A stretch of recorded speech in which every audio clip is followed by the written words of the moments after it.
What it do? This is your brother Bishop of Bishop Zone TV, and today I want to share a couple videos on a very controversial topic, and that topic is the origins of hip hop.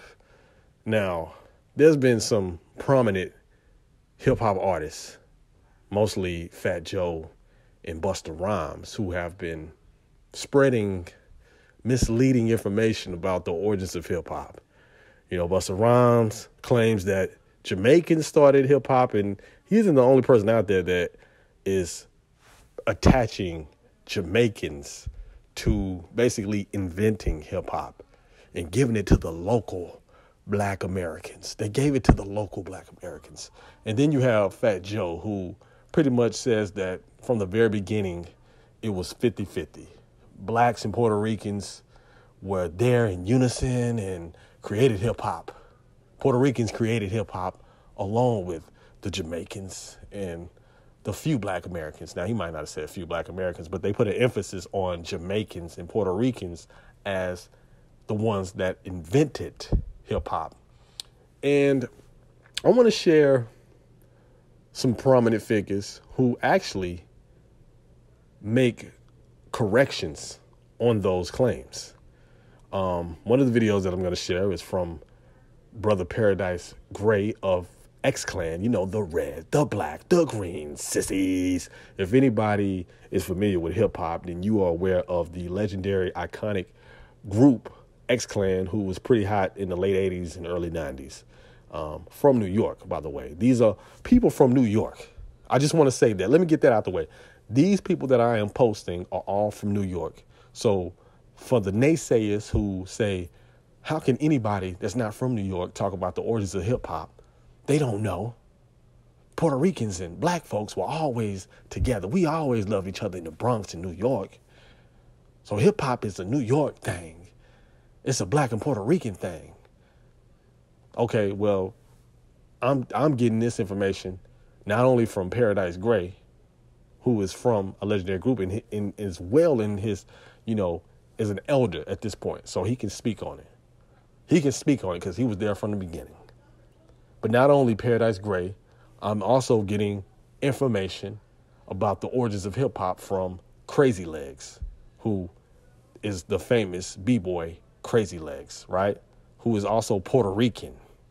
So I'm getting information from Crazy Legs, who's Puerto Rican. I'm getting information from Paradise Gray, who was there. Also get information from the horse's mouth, which is Kool Herc, because a lot of people like to attach Kool Herc as the father of hip hop, that he invented hip hop. That's where you get a lot of misinformation about Jamaica inventing hip hop through Kool Herc, because Kool Herc was a Jamaican immigrant. Also, just for the record, I am a Pan-Africanist. I'm not claiming to be foundational Black American. When I say I'm not claiming to be foundational Black American, no, my roots are here on the American soil. I'm not a Caribbean tether, as they like to call it. I'm not from the continent of Africa, even though I acknowledge my African ancestry and I do consider us Americanized Africans. But what I mean is I can trace my ancestors back to the 1700s, to the colonial periods of America, of the United States. So I just want to get that out there. But I subscribe to a Pan-African ideology. I show solidarity and unity with people on the continent and all throughout the diaspora. So this is not an attack on Jamaicans. This is not an attack on Puerto Ricans. This is just an attack on misinformation, because this misinformation is dismissive of Black people, Black Americans. This misinformation that Busta Rhymes and Fat Joe is spreading dismisses the importance of African American culture and our contributions to music in general. Because everybody wants to stake claim in hip hop, because hip hop is this popular genre, worldwide phenomenon. It's been that way for a minute. And also, before I show these videos, I want to give a shout out to people like DJ FaZe of Hip Hop Since 71. Y'all go check his information out, because I'm just scratching the surface. I'm just throwing my little bits and pieces here and there. But these brothers have been doing the work for years and years. And also DJ FaZe is from the Bronx. He was there from the very beginning. So you need to listen to him. Go follow his channel, Hiphop since 71.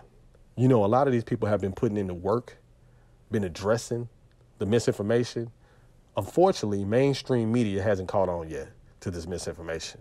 So they will let somebody like Busta Rhymes say what he says without correcting him. So also, you know, even Tariq Nasheed is covering this right now. And if y'all have followed my channel, y'all know I'm a very strong critic against Tariq Nasheed. But I'll say this. I do feel like that documentary is needed. And that's the microphone check.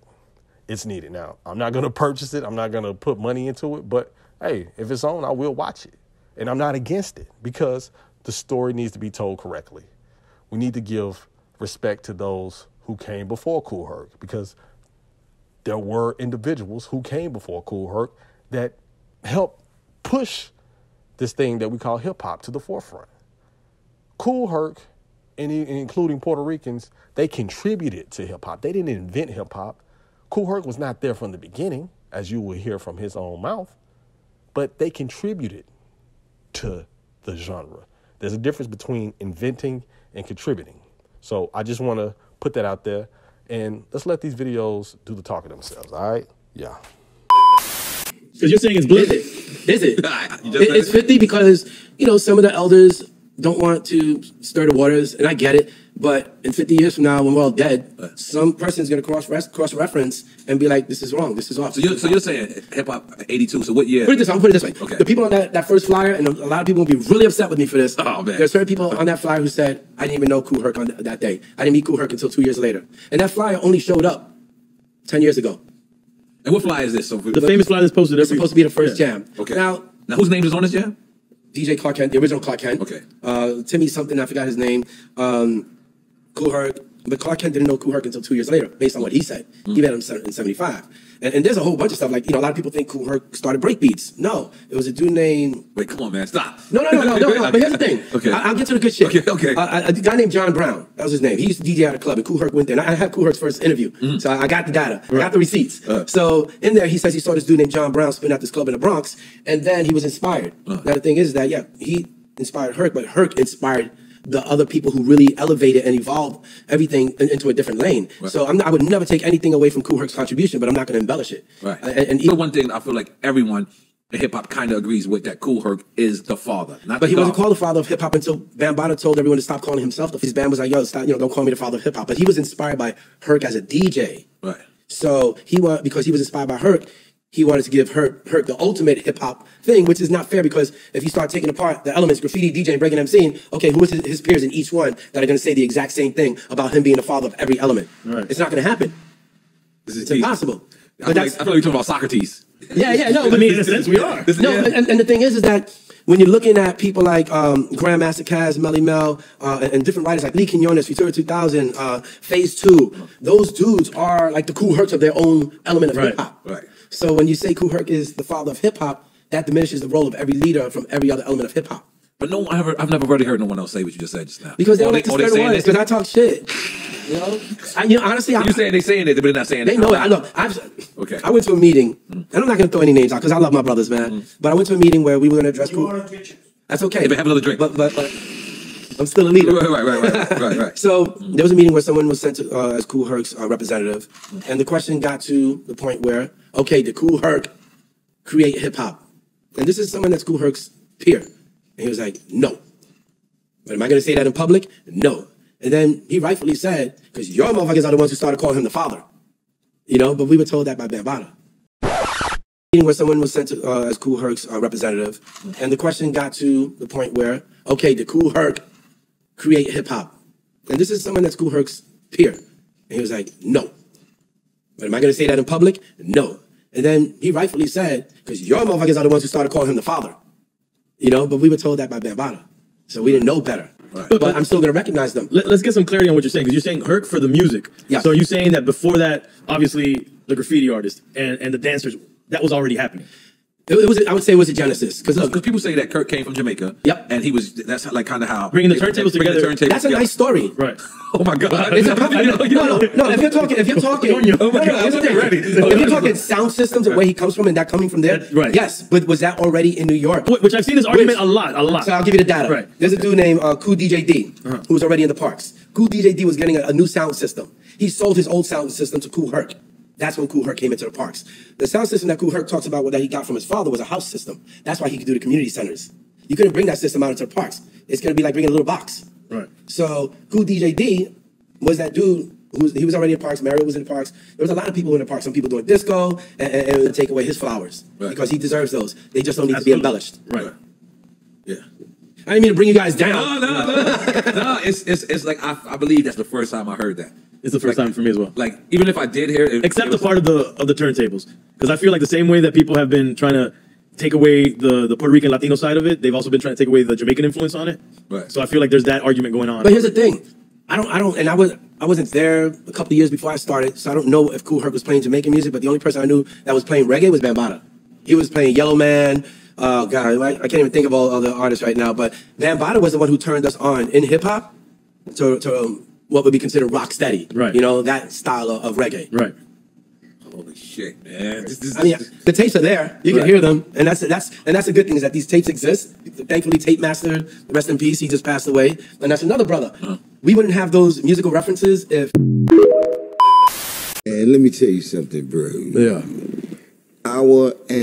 The greatest lie in the history of the world is that hip hop was created in the Bronx from nothing. That is nothing further from the truth. Watching it come together right in front of our eyes in the street, we didn't even really recognize what we were seeing. You know, in my community, when I moved from the Bronxdale projects, I moved to a community named Highbridge. But before that even, Mario would bring his equipment out in the park in the Bronxdale projects, which is not that far from Bronx River. Yeah. And Mario, his MC was named Busy Bee. How about that? And his right-hand DJ was named DJ Jazzy J before he was with Bambaataa in the Zulu Nation. You know? And, you know, so that's why I give Mario so much props, because that's where I saw it. But everybody lived in different communities, got different things, you know? So there was a lot of cross-pollination. You know, in fact, Mario was so important that for the first year that Bambaataa DJ'd, he DJ'd on Mario's equipment. Yeah. You know? And then at the same time, on the west side, where Herc was, there was a DJ named DJ John Brown. Okay. That was a DJ that inspired Herc. But you never hear about him. Why do you think that is?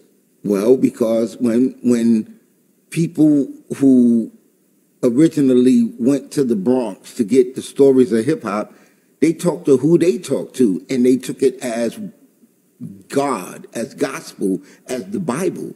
But there were many people that were never named, like DJ Smokey. Have you ever heard of him? I've heard of people named DJ Smokey, but I'm pretty sure it's not the same one you're talking about. Well, back in the day, there was a DJ named DJ Smoke or DJ Smokey, and he had a crew called the Smokatrons. And he also had a crew called the Master Plan Bunch. Okay. And Grand Mixer DXT is one of the disciples of DJ Smokey. And DJ Smokey had a record boy named DJ Flash. And Flash never mentioned Smokey. But Smokey is on numerous old school flyers battling Kool Herc. And every time he battled Herc, he lost. Not because Herc was a better DJ. In fact, Herc and Bam couldn't DJ their way out of a paper bag back then. I'm sorry, but it's true. So what made a good DJ back then? Because I know what makes a good DJ to me now. Well, how you going to beat Herc if you set up over here, he sets up over there, and he turns the knobs on you and no one can hear you? Damn, yeah. So Herc turned the knobs on his Macintosh amps, and your sound system was a tree that fell in the forest. no one heard it. He was around, nobody heard that joint, man. Like, My so, goodness. but Smokey was playing break beats. Smokey had B-boys. Smokey was doing everything that Herc was doing. But after he would lose to Herc, he would go out and DJ all night and pull big crowds just like Herc in the same community. Yeah. Not far away. Yeah, yeah. So a question I have, man, is, you know, I always say that not just hip hop, but just music, culture in general is usually designated by your surroundings, right? And what's going on in the world at that time, right? yes, sir. You're in Highbridge in the Bronx, you know what I'm saying? It's the mid 70s or late 70s, I want to say. Early 70s. Early 70s. I don't want to age you too much. For the record, I'm 58 years old. You look good, man. Thank you, sir. You look good. I was born in Freedom Summer, 1964. The Freedom Summer. You know, in North Carolina, and my mom decided she didn't want me, my sister, and brother to grow up picking cotton and tobacco. So we followed her sister to Harlem. And, you know, my mom stayed in Harlem with her sister. Me, my brother, and sister went and stayed in the Bronx with our cousin, you know, and that's how that happened. But moving over to the Highbridge community, like I said, there was a DJ there named Pete DJ Jones. Okay. And Pete was like 6'9". You know, he was one of those stand-up disco DJs too. But that's why I should put a basketball in his hand. Being Pete was no joke with that too. But he had a bar called Pete's Lounge on 164th and Ogden Avenue. Okay. And it was also named Club B&J at one point in history. But, you know, Pete used to mentor Hollywood, Love Buck Starsky, Curtis Blow, Busy B, and Grandmaster Flash. Damn, that's all the legends right there. Right. So if he mentored those DJs, how can you leave Pete DJ Jones out of the hip hop equation? Foundation era. Okay. You know, now explain that. The foundation. You know, the foundation has to. If you're not talking about adding Grandmaster Flowers and Pete DJ Jones and Disco King Mario, those are the founding fathers. You know, you got to give them theirs. Mm-hmm. You know, and to a lot of artists who came out after Sugar Hill, if you don't give credit to those founding fathers, why do you expect young people nowadays to give you credit? You understand? If you don't have OGs, then you can't be an OG. Yeah. You know? Yeah. None of us invented anything. Stop lying. You didn't invent nothing. You know what I'm saying? Let's get that straight. You know, some people popularized things. Some people were more popular in their areas, but I guarantee you one thing. Whatever was going on in the Bronx, there were similar things going on in Chicago. Similar things going on down south. Similar things going on in L.A., Oakland, California. Different, but similar, because hip-hop did not happen in a bubble. It was the black community. So, okay. Let's switch gears here. Now, okay, during the time that you and your crew were playing out, there were several sound systems. No. The sound systems, the Jamaican sound systems, were very prevalent in the tri-state area. Were you aware of those crews? No. And did they play with you at all in the clubs? No, never. So African Love, Downbeat, but never was in the in a space that they was at. Or no. No way, no shape, form, or fashion. Okay. The things I could tell you for a sound system is on the U.S. side. Okay. That's the Smith Brothers, respect them.